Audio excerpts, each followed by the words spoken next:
Good afternoon, class. I'm getting back to you as I said I would to record some additional comments as we were talking about the human patterns of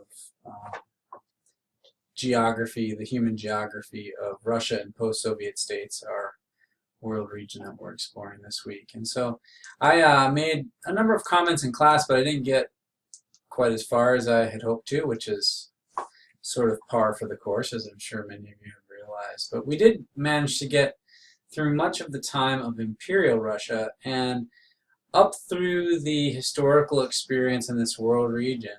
And again, I have to sort of apologize because much of the historic comments of this world region thus far, meaning up through 1600 or so, have been confined to what your textbook refers to as European Russia.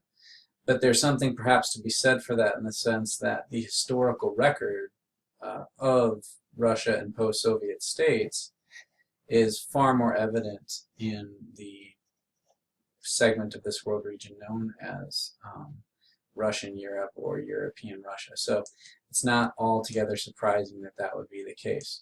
So we left off today, we were talking about essentially the experience of Russian post-Soviet states in the early 20th century. And that's where the whole idea of Soviet states is going to come into being. It's fair to say that up until the early 1900s, this world region and Russia herself really carried out, they were looking sort of like a European, an extension of the European portion of the world, although with, I'd say, a slightly more rural character, greater Slavic influence, which created some cultural and human geographic distinctions from her cousin, I'll say Europe, farther west. But there were still some differences. There was the greater influence of the Eastern Byzantine Empire with the historic flow of Orthodox Christianity, the historic flow of Slavic influence, the historic flows of the Russian Empire, and a somewhat more rural character as compared to the slightly more urban, and we might even use the term more civilized or cosmopolitan Western Europe of this time. But there become a series of really noteworthy distinctions that start to enter into Russia and post-Soviet states towards the beginning of the 1900s. And these historical experiences will make and leave an imprint on Russia and post-Soviet states today that gives her much of her, gives the human geography of this world region much of its present character.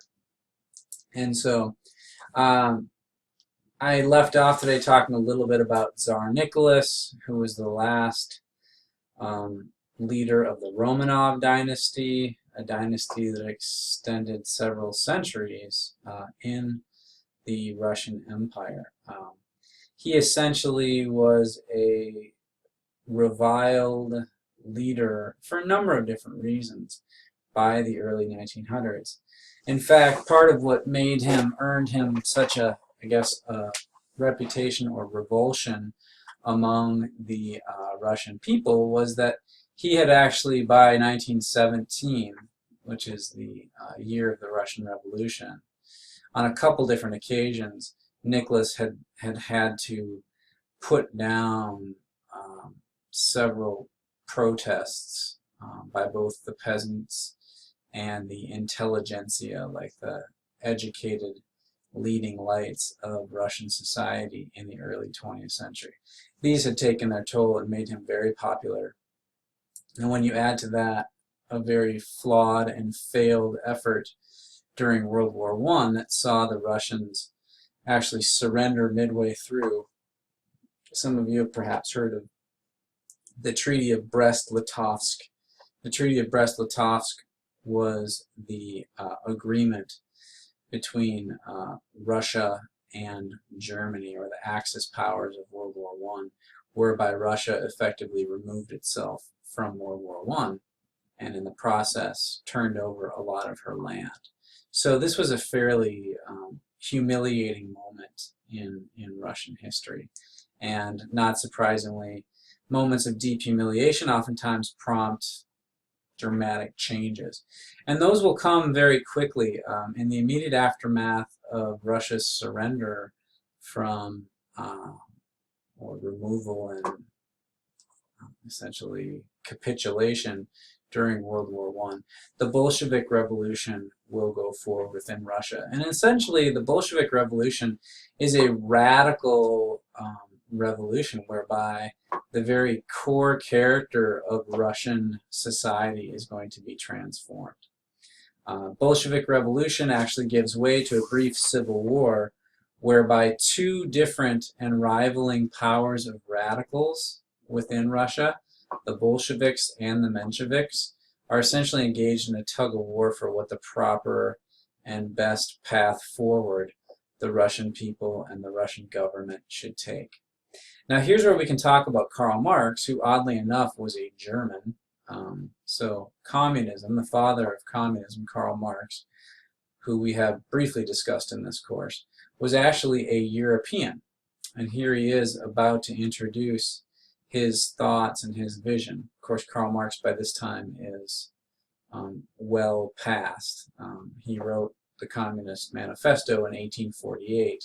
Here we are, it's 1917. So these are just the ideas and words of Karl Marx that are essentially giving character to the new Russian state as it begins this new and bold experiment. And this is the point in history where we can, for a time, leave the term Russian by the wayside and start adopting the term Soviet Union. Because through a series of developments, really sort of Karl Marx, his ideas will be the germ for this, but the leadership of Vladimir Lenin will give meaning and life to the ideas of Karl Marx, which will lead to a series of chain reactions that result in the former Russia, now Soviet Union, carrying on this one-of-a-kind experiment in world history. I say one-of-a-kind, it's actually going to start to have other expressions as well, but it begins here in the now Soviet Union. So Vladimir Lenin is a Soviet who is a radical during World War I, and he is actually put in exile into Europe during the course of World War I. The Germans are actually going to essentially relocate. They're going to arrange so that Vladimir Lenin can move east from Germany back into Russian society, because they see an opportunity where Lenin could turn the tide against the Romanov family and help bring about the end of Tsar Nicholas's reign. And if you're a German at this point in World War I, you would gleefully do whatever you could to help make sure that the Russians withdraw from World War I, because as a German that makes your prospects of winning World War I much greater. Incidentally, while we're here, it's this move by the Russians to withdraw from World War I that plays a tremendous role in getting the United States to enter into World War I. The United States, the first troops are going to arrive in the spring of 1918, but largely the U.S. decides to enter in because the Soviets have fallen out and the United States don't want to see Germany succeed. So this becomes a very important time. So back to Vladimir Lenin. He is going to essentially preside over the Bolsheviks and the Bolshevik Revolution, which will effectively carry the day and will begin the dramatic transformation of Russia to its Soviet period, beginning right at this time. Vladimir Lenin dies, I think I have the year right, I think it's 1922. He dies from a series of strokes, so he's not in power for very long. And Joseph Stalin will not immediately succeed Vladimir Lenin, but he essentially becomes the next great leader, and Joseph Stalin is going to have a very lengthy, I think he rules from 1924 to 1953, so a good 20 years or so. And what's most important is that Joseph Stalin is going to do a lot of the heavy lifting to put in place the central character and the machinery of the Soviet government and its economy. And what I want to note here is that from Karl Marx to Vladimir Lenin to Joseph Stalin, we actually have some really different interpretations of what communism would mean. Karl Marx, in his Communist Manifesto, believed that the transition to a communist society would naturally and inevitably flow from worker frustration and worker resentment with capitalists and their excessive concentrations of power. Vladimir Lenin agreed with Marx, but as he started to try to introduce the idea of a communist state and society to the Soviets, he realized that this would be a very difficult transition. The most difficult thing about a communist economy and government is getting there. Once you can get there, sure, maybe it makes sense and it'll flow, but how do you get a economy and a government that has not known communism to that point? Well, Joseph Stalin was just the guy, but he uses essentially fear and intimidation and political repression as his tools of getting the Soviet economy, culture, and government to the place he wanted it to be. I mention this here because it bears very little resemblance to what Karl Marx envisioned for a communist society. So I think that's an important thing to say. So first off, a real important concept or aspect of the human geography in Russia and post-Soviet states is the legacy of a command economy. Now, it's worth noting, communism is not an economic system. Communism is a political theory. So a command economy becomes the type of economy that Joseph Stalin architects or designs. It's the architecture, the economic architecture that Joseph Stalin puts in place to coexist and support a communist political system.